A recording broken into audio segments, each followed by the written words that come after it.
दोस्तों subscribe button को दबा दें और घंटे की आकार की बेल घंटी को भी दबा दें ताकि हमारे नए वीडियो आपको लगातार मिलते रहें।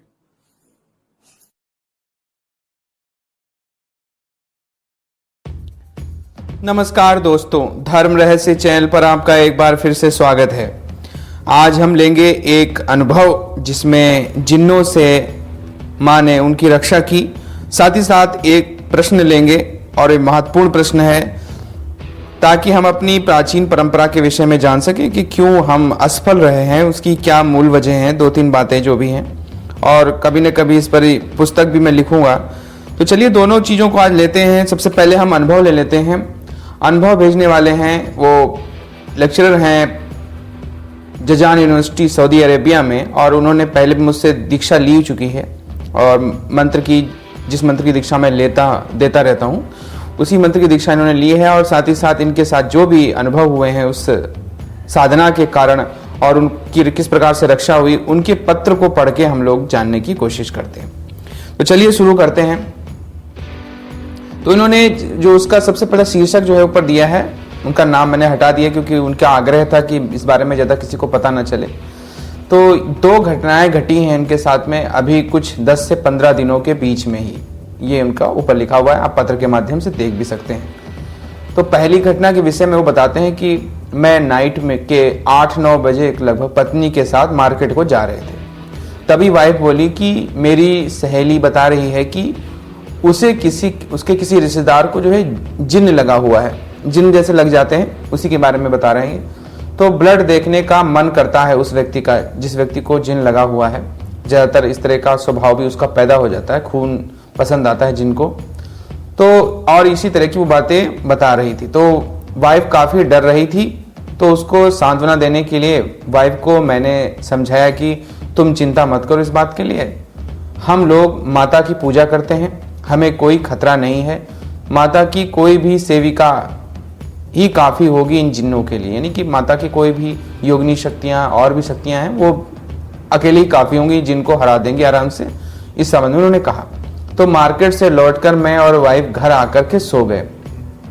मुझे रात करीब 2:15 पर सपना आया कि किसी ने मुझे पीछे से बांध दिया है और मैं हिल भी नहीं पा रहा हूँ। तो घबराकर मैंने नरवाण मंत्र का जाप शुरू किया, तभी सपना वहाँ पे टूट गया। तो माता के मंत्र का जाप करने पर इनका जो है सपना वहाँ पर टूट गया और उस वजह से वो उस चीज़ से बच गए पूरी तरह से। उनकी जो है चीज़ जो कहते हैं कि जो समस्या थी उससे वो टल गई उनके ऊपर से। फिर एक बार फिर से उनके साथ ऐसा हुआ कि 3-4 दिन बाद यूनिवर्सिटी में मैं ये अपना लैपटॉप चार्जिंग में लगाने के लिए प्लग लगा रहे थे, तभी भयानक शॉर्ट सर्किट हुआ वहाँ पे और जोरदार स्पार्क हुआ, हर तरफ धुआं ही धुआं हो गया। स्मोक डिटेक्टर जो था वो साइन करने लगा। स्मोक डिटेक्टर जो होता है वो आवाज़ करने लगता है, वो बजने लगा। मेरे सीधे हाथ की उंगली बिल्कुल काली हो गई, जो सीधे हाथ की उंगली होती है, लेकिन जरा सी भी खरोच नहीं आई। माता की कृपा से 100% में सुरक्षित रहा।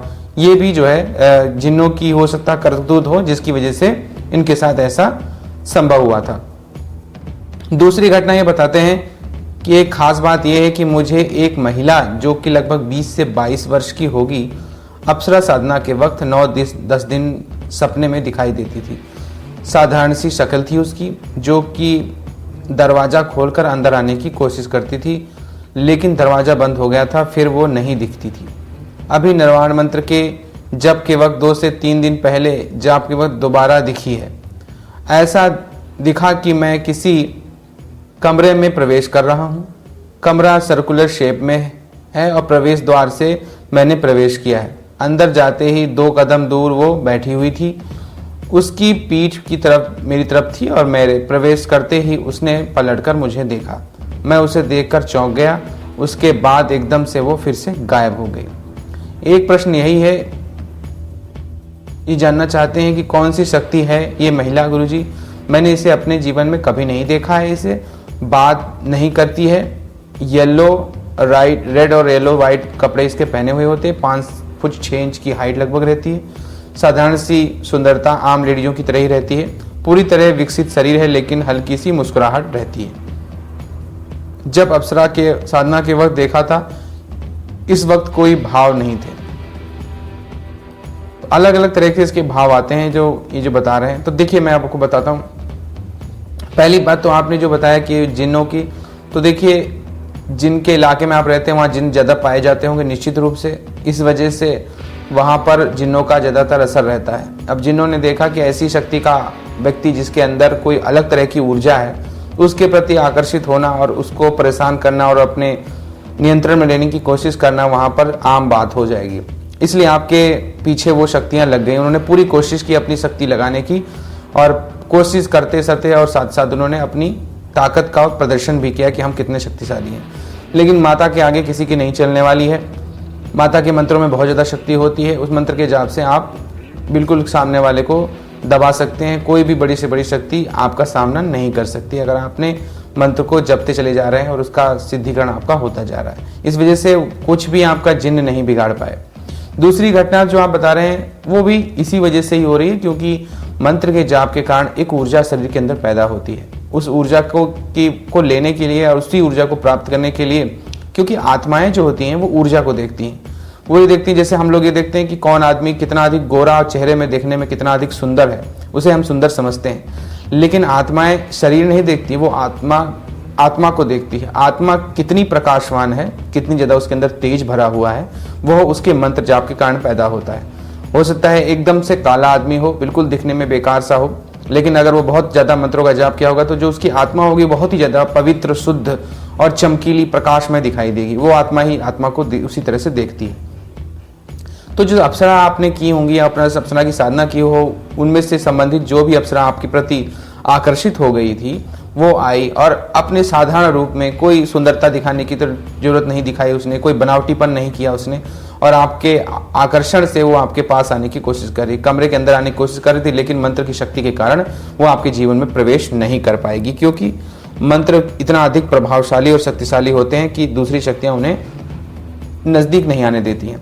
दूसरी बात है कि इसी कारण से वो अपने भाव विभाव दिखाकर आपको आकर्षित करने की कोशिश कर रहे हैं कि आप अगर चाहें तो उसे अपने जीवन में ले सकते हैं। आपकी मर्जी के बिना वो आपके जीवन में प्रवेश नहीं कर सकती है। तो इस तरह की जो बात है, इसीलिए ऐसा आपके साथ घटित हुआ। मैंने आपके इस पे वीडियो बना दिया है।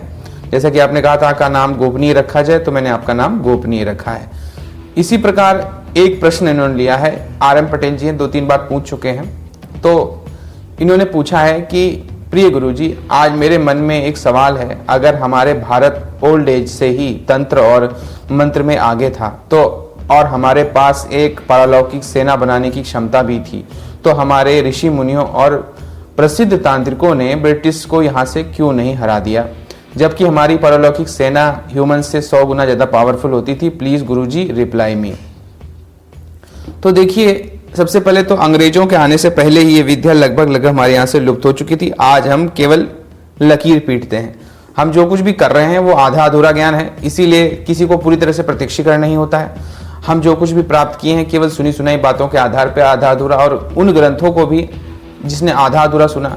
देखिए, सबसे पहली बात तो मैं आपको बताता हूँ, जो भी हमारे ग्रंथ थे या जो भी हमारी साधनाएं थी वो गुरुमुख से ली जाती थी। गुरुमुख से लेने के कारण के श्रुति कहा जाता था। वेदों को जैसे श्रुति कहा जाता है, श्रुति मतलब सुन करके आप याद कर लीजिए, हम लिख के नहीं देंगे आपको, क्योंकि अगर लिख के दे देंगे तो दूसरे के पास भी पहुंच जाएगा। यही चीज हमारी कमजोरी भी साबित हुई। इसकी वजह से क्या हुआ कि अगर किसी के गुरु को 100% आता है तो उसने अपने जब शिष्य को बताया तो 99% ही उसके पास पहुंचा। उस 99 ने उसने अपने शिष्य को दिया तो 98 पहुंचा। इस तरह 97, 96, 95 करते करते यानी कम होता चला गया। तो आज 10%, 20% रह गया है। तो हम जब कोई चीज करते हैं तो हमारे आधी अधूरी होती है, पूरी चीजें उसके बारे में जानते नहीं है। हमारे यहाँ औषधि तंत्र होता था, औषधियों के से ही सब कुछ तंत्र का प्रयोग किया जाता था। आज तो 20 तरह की औषधि हमारे पास मौजूद ही नहीं, हम उसको भी शॉर्टकट में लेते हैं, हर चीज़ों को शॉर्टकट में करते हैं। तो इस तरह से पहले ही कम होता चला गया। फिर एक बहुत बड़ी दुर्घटना घटी नालंदा यूनिवर्सिटी में, जो भी कुछ कलेक्ट करके रखा गया था। उस समय महायान टेक्स्ट बहुत ही ज़्यादा प्रसिद्ध था, और उसके साथ में क्योंकि वहाँ पे हिंदू धर्म का मतलब ये नहीं होता था कि बौद्ध अलग थे, हिंदू अलग थे, या और भी जो हमारी परंपराएं थी वो अलग अलग थी। नहीं, सब एक ही चीज़ में एक ही साथ जुड़े हुए थे। आज हम लोगों ने अपने आप को एक दूसरे से अलग कर दिया। जैन अलग हो गए, बौद्ध अलग हो गए, और भी बहुत से ज़्यादा सिख हमसे अलग हो गए। तो ये अलग अलग क्यों हो गए? क्योंकि हम लोगों की सोच ही ऐसी है कि हम जो कुछ किसी चीज़ को पकड़ के बैठ जाते हैं तो उसी के पीछे चलते रहते हैं, सारी चीज़ों को खो देते हैं। और मूल तत्व से अलग होते हैं। और जो भी जैसे अब शाक्त की परंपरा है, शाक्त परंपरा में भी कोई महालक्ष्मी का सेवक है तो कोई महाकाली का हो जाएगा, तो कोई महासरस्वती का हो जाएगा, तीनों अलग अलग संप्रदाय बाद में बना लेंगे। तो इस तरह से चीजें भटकती चली गई, खोती चली गई, कमजोर पड़ती चली गई। अंग्रेजों के आने से पहले ही मैं बता चुका हूं बहुत कुछ चला गया था। और ऐसा नहीं था कि जब हमारे यहाँ तुर्क आक्रमणकारी आए, तुर्कों के आने से पहले ही ऐसा नहीं हुआ था, तुर्कों को क्या उन चीजों के लिए। लेकिन हमारे यहाँ क्या होता था, हमारे यहाँ एक कास्ट सिस्टम है। कास्ट सिस्टम बहुत ही बुरा हमारे लिए साबित हुआ है। शुरुआत में अच्छा रहा लेकिन बाद में बहुत ही बुरा होता चला गया। देखिए, अब आपके ऊपर कोई अगर हमला करता है या युद्ध करने आपसे आता है तो पहले क्या होता था कि मौर्य पीरियड में, मौर्य काल में आप देखते हो कि सिकंदर जैसा शक्तिशाली आक्रमणकारी आ गया, लेकिन उसको भी लोगों ने आगे नहीं बढ़ने दिया। उसकी सेना भी डर गई आगे बढ़ने पर, मगध की तरफ नहीं बढ़ पाई। क्यों नहीं बढ़ पाई? क्योंकि हमारी पूरी प्रजा लड़ने के लिए तैयार हो जाती थी। बाद में क्या हुआ, कास्टिज्म जब तगड़ी पैदा हो गई, कास्ट बहुत ही ज्यादा प्रभावशाली हो गई, जातियां प्रभावशाली हो गई, तो हुआ क्या कि क्षत्रियों का कार्य है लड़ना बस।